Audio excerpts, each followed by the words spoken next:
Welcome along to Strategy Guide time for this week's qualifying round, of which is another GP event in F1 Clash. And this is probably this one and then another two, potentially three, depending on when Hutch released the new season.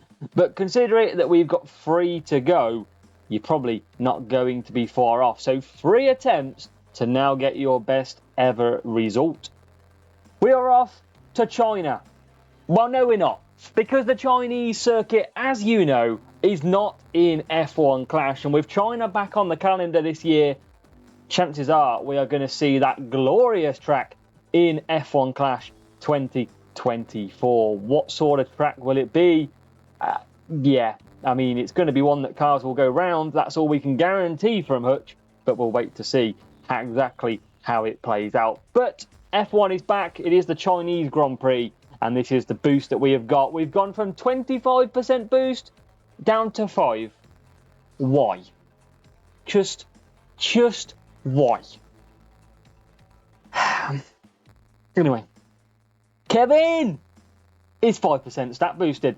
Lewis Hamilton is 5% stat boosted as well, and we've got Onyx there, the brake, 5% boosted. So you're going to want to go and have a look at your cars. You're going to go and have a look at what is available. Have a look at your Onyx. Have a look at your drivers. See if they are going to be usable on Wednesday going forward when 5% bonus to that stat is applied. So, yeah, you've got to get your good results this week. Remember, our strategy guides show you where to push, where to conserve, and it uses the very best boosts on the game. If you don't have them boosts, anything with race start and cornering, get it on your car setup and get it on your boosts. Your setup needs cornering, your race boost needs race start and cornering, and you will score big. Let's take a look at the tracks for this week's qualifying round. And remember, because F1 is back, there is no legendary drivers permitted this week. Here we go, and Hutch could not resist. Italian tracks are always upon us. And we've just come back off Imola with 25 degrees to 40 degrees. It is back again for race number 1. Guess who's back? Imola's back. We've got Austria again, which was qualifying from last week.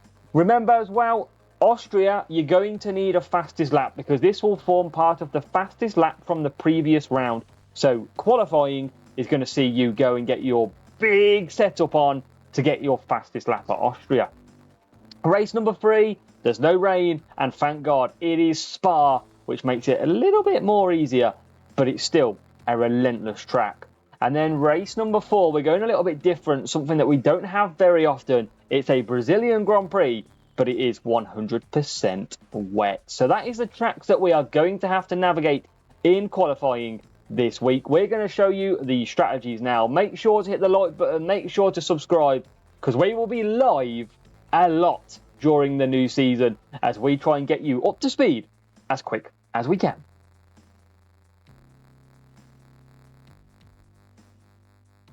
So, why has my face got so big? Jesus! God, I can't even get my fat head in this screen. But here we are. It is Imola up first for us in qualifying. So remember, 25 to 40 degrees. If it's anything over 33, your tyres are going to degrade a lot faster. So if you're running softs, your chances are you want to go mediums. So for example, driver 1 might do a 3 medium, 2 soft. But if it's not, we're doing the normal strategies. We've got a 3 soft, 2 soft, and we've got a 4 medium, 4 medium. We've got Cooper and Kawhi and Merlion in there. And then starting from the back, we've got the 2 soft, 3 medium, and that opposite strategy of the 3M, 2 soft. That is because we expect that your tyre management isn't going to be as strong. But they are some very good strategies around Imola. On the right-hand side, as you will look, you will see our track map. Now, our track map is basically saying to conserve down that long, big straight as you come out of the last corner. Make sure to give you plenty of time to move back up to speed before you hit the corner. And every corner, like does at many tracks, is an overtaking opportunity. Race number 2, and race number 2 is our fastest lap track of qualifying, but it is also the fastest lap track Saturday, because your Saturday time, unless you do a really bad time in qualifying, is not going to count. So previous round fastest lap on the tiebreaker comes from qualifying at Austria. So you often need Merlion boost if you're going to go for the fastest lap because of its speed and its cornering, but strategies are above. Now, if you've got 90 plus tyre management and you conserve your tyres well, you can actually run 4 laps of soft. That is not impossible. It works okay. So if you're listening, you keep an eye out on that. Little tip, little secret, you can run 4 softs. But in these strategies, we're going to give you the tried and tested, the free soft, 4 medium, and the 5 medium, 5 medium. On the drivers starting P13 to P24, we've got the same strategy, but we move to a 4 medium, 3 soft, 3 soft. So if you've got 90 plus tyre management, you can run a 4 soft, 3 soft, 3 soft. Just look after your tyres a little bit on that 4 lap stint. Now it is 16 to 21 degrees. So remember, if the temperature is low at 16 degrees, you are not going to do a faster lap than when the temperature is at 21. So if you notice that track temperature or weather temperature move up to 21 degrees, go and get your fastest lap in when you can. It is worth a good chance, especially now in the season where a lot of people are scoring 376 and tiebreakers really do start to come in. Race number 3. We are going to what I can only describe as even one of the hardest tracks to score big points on this calendar. And because it's Belgium, there is places to overtake, but what you often find is it's quite hard to get past during them points. So you're going to have to go into the Hutch lottery, you're going to have to go into the luck and hope that you come out on top.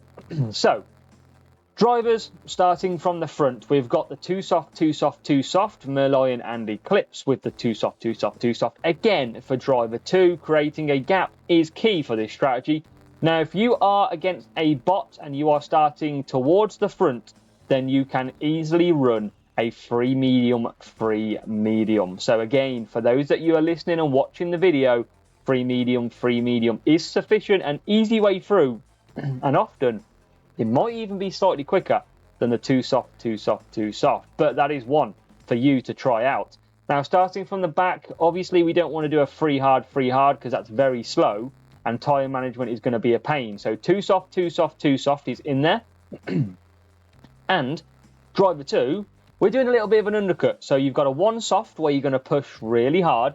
You're going to do a 3 medium where you're going to cruise. And then the 2 soft at the end means you're going to be pushing back through the field. That is to stop you double stacking. Just remember, on lap 4, both cars are going to come into the pits. You're going to need to conserve one driver just to create a bit of a gap. But that is Spa, and as you can see on the right-hand side, we've got the home top of Eau Rouge, and then all the way down the straight, you want to be conserving, and through that very final sector, you really want to be conserving down, because you just don't overtake there at all. And I know we haven't gone through the Austria track before in terms of track, but there's about 3 places to conserve there as well. But any corners, give it a push, give it an attack. Any straights, any bends that you don't tend to get through, you definitely need to be conserving power unit. Race number 4 then, and we are off to Brazil and Sao Paulo for one of my favourite tracks on the F1 Clash calendar. Now, this is one that I think Hutch have got spot on. There's no bugs on this circuit, and it runs pretty smoothly as well. Now, it is 100% wet, so we are doing something a little bit different today compared to the dry running. So expecting a lot of the AI to pit on lap number 5 with around 2 or 3 cars, usually Max Verstappen, Lando Norris and Lewis Hamilton going to lap 6. So if you're starting from the front, we're going to do a 5 wet, 4 wet. And if you're starting from further down the grid, you're going to be doing a 4 wet, 5 wet. So this is all about the undercut. You can do 5 laps, no problem with most tyre management round here, especially if you're in Champions GP. So go and smash it with a 5 wet, 4 wet from the front and undercut from the back. You've got Merlion and Kawhi and Copper Boosts ready and available to you. Down, up the hill, not even down the hill, up the hill and down the straight, we have got good conserving parts for your tyres and your power unit. and then you want to be attacking through the corners. 9 laps, remember, here at Brazil, and we're going to give you the strategy for every single one of them. Go and smash it, because you have got every chance to do so indeed.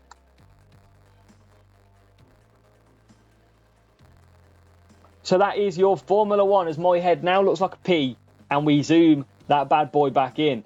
Yes, my ugly mug has just got even higher on this screen and bigger. But no, go and give that a go. That is the Formula 1 Chinese GP ready for you to hit qualifying hard. Remember, you want to be scoring as many points as you can.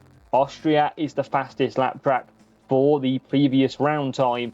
And remember, if you drop points in race number 1, you don't have to continue your qualifying. You can wait until the next day, make sure you drop out of the cut-off zone, and you can try again. You don't have to qualify. And if you are struggling to qualify, then on Thursday is your qualifying day, where you are matched against your same flag range. So if you can't struggle to get through on a Wednesday, Thursday is going to be your next best bet.